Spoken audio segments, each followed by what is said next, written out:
여러분, 집안에 두면 절대로 안 되는 대표적인 미신적인 물건들이 바로 이것들입니다. 이것을 집안에 두면 어느 집이나 가난을 면치 못하게 됩니다. 혹시 여러분의 집에 이것이 있다면 당장 치우시도록 하십시오. 네, 정말 이것을 두고 계신 분들 많을 것입니다.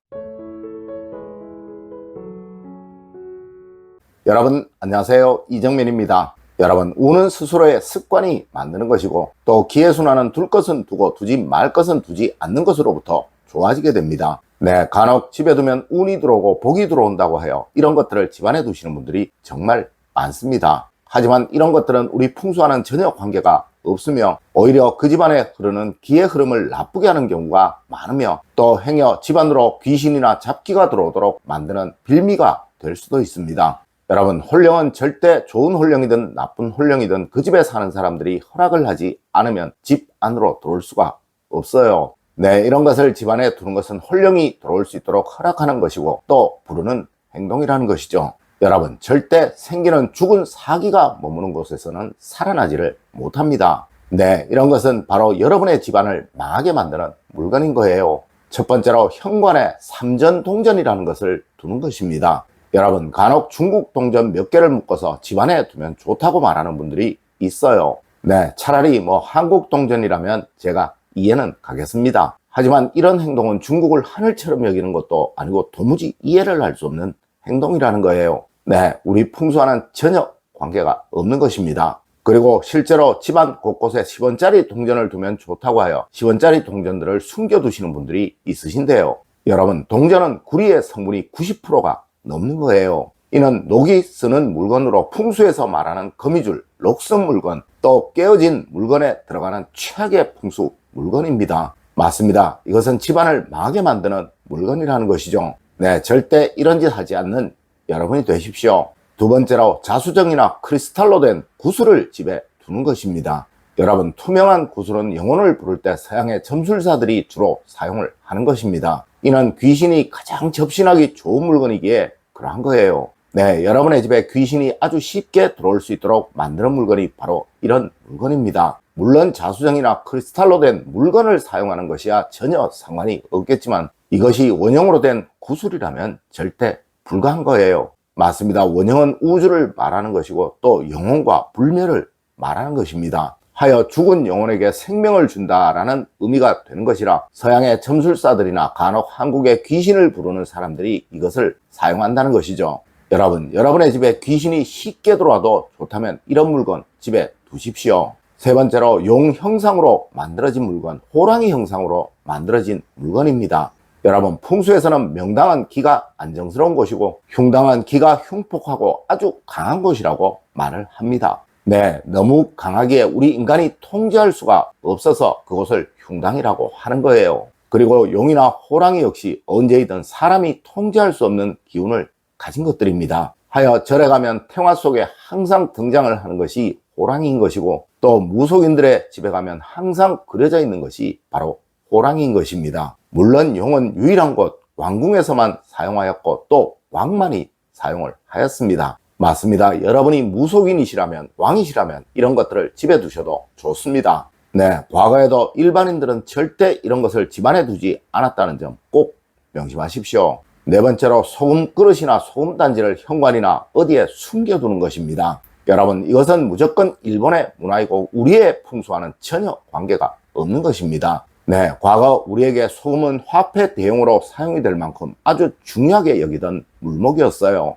맞습니다. 풍수에서는 항상 돈의 대용으로 사용되는 것은 존중과 대우가 있어야 한다라고 말을 하고 있습니다. 하여 쌀이나 금고를 절대 맨바닥에 그냥 두지 않는 거예요. 물론 소금도 과거 돈의 대용으로 사용이 되었던 것입니다. 네, 이런 것을 함부로 천하게 사용해서는 안 되는 거예요. 그리하면 그 집은 절대 가난을 면치 못하게 됩니다. 다섯 번째로 팔쾌경이나 코끼리 장식 같은 것을 집에 두는 것입니다. 여러분, 팔쾌라는 것은 중국의 전형적인 문화입니다. 우리는 절대 과거부터 팔쾌라는 것을 쓰지 않았어요. 그리고 코끼리 역시 우리에게는 없었던 것이라 우리의 문화가 절대로 아니라는 것이죠. 네, 풍수를 말하면서 이런 것이 집에 있으면 좋다라고 말하는 사람은 한국어 선생을 하면서 중국어 문법을 가르치는 것이나 같은 거예요. 네, 이런 사람은 한마디로 풍수에 전혀 소양이 없는 문외한이라는 것이죠. 여러분 한번 생각해 보세요. 이런 사람이 말하는 것이 얼마나 가치가 있겠습니까? 네, 이래서 과거 우리 조상님들은 반풍수가 집안 망하게 한다라고 하셨던 거예요. 맞습니다. 이런 소리를 듣는 사람은 집안이 망한다라는 소리와 같은 거예요.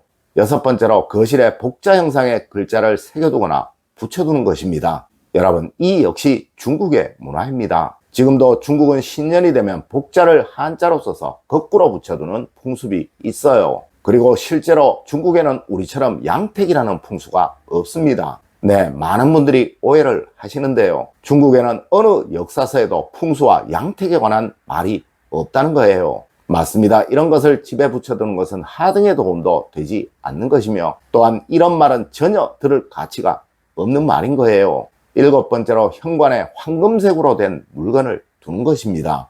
여러분, 현대에 가장 잘못 알려진 것이 바로 황금색이 재물운을 상징한다는 말인 거예요. 실제로 황금색은 권력과 힘을 상징하는 것이고, 이는 서양이든 동양이든 왕실에서만 사용을 했던 것입니다. 네, 돈과는 아무런 관계가 없다는 것이죠. 간혹 황금색으로 된 코끼리나 돼지, 거북이 같은 것을 현관에 두라고 말하는 사람이 있는데요. 여러분, 이것은 꼭 알아두십시오. 예전 우리 조상님들은 절대 황금색을 사용하지 않았습니다. 네, 이것은 풍수와 아무런 관련이 없다는 거예요. 그리고 또 현대에는 황금색이 재물운이다 라고 하는 인식이 아주 강합니다. 네, 시대에 따라 풍수도 맞춰야 하는 것이겠죠. 여러분, 제가 항상 말씀을 드리죠. 현관은 얼굴과 같은 곳이다. 절대 얼굴에 돈을 밝히는 표를 보여서는 안 된다라고 말입니다. 네, 혹 두시고 싶으시다면 이런 것은 꼭 다른 곳에 두세요. 현관에는 절대 이런 것이 있으면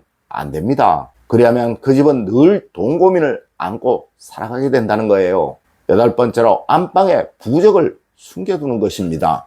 여러분, 절대 부적을 두지 말아야 할 곳이 바로 현관이고 안방입니다. 네, 어제도 말씀을 드렸지만 안방은 집안에서 가장 안락하고 가장 편해야 하는 곳이에요. 하여 과거의 고택들도 안방은 항상 가장 깊숙한 곳에 지었던 것이고, 또한 현대도 안방은 가장 안쪽으로 있는 것입니다. 네, 이곳에 무의식의 불편함을 주는 것이 있어서는 안 되는 거예요. 그렇게 되면 항상 하는 일마다 막힘을 겪고 살아가게 됩니다. 아홉 번째로 집안에 빈 병이나 깨어진 유리를 두는 것입니다. 여러분, 병은 유리로 만들어진 것이죠. 네, 유리는 집안의 번영을 상징하는 것입니다. 하여 유리가 깨끗하고 단정하면 항상 번영할 집이라고 말하는 것이며, 또한 거실에도 반드시 거울을 두라고 말을 하는 것입니다. 그럼 여러분, 빈 병은 무엇을 상징하는 것일까요? 네, 바로 공허함, 실패, 몰락을 의미하는 거예요. 하여 깨어진 유리를 집에 두면 안 되는 것이고, 빈 병을 집에 쌓아두거나 모아두어서는 안 되는 거예요. 여러분, 오늘은 대표적인 미신적인 물건에 관해 이야기를 해드렸습니다. 물론 이것 말고도 정말 많습니다. 네, 그만큼 이곳 유튜브라는 세상이 거짓이 판을 치는 세상이라는 것이죠.